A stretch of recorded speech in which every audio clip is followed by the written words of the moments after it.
अस्सलाम वालेकुम दोस्तों, क्या हाल है? तबीयत से उम्मीद करता हूँ कि आप सब लोग ठीक होंगे। जैसे कि आपको पता है, आज मौसम माशाल्लाह बहुत अच्छा है। तो आज मैं आपको अपना छोटा सा गांव दिखाना चाहता हूँ। आइए चलो।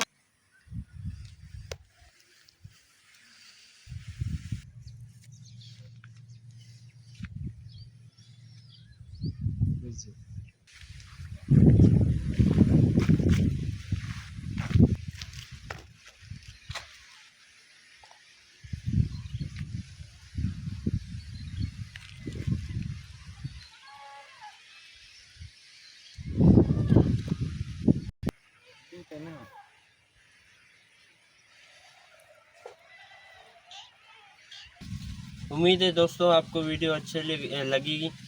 जैसे कि आपको मैंने अपना छोटा सा गांव दिखा दिया। और लाइक करें, सब्सक्राइब करें मेरे चैनल को ज़रूर।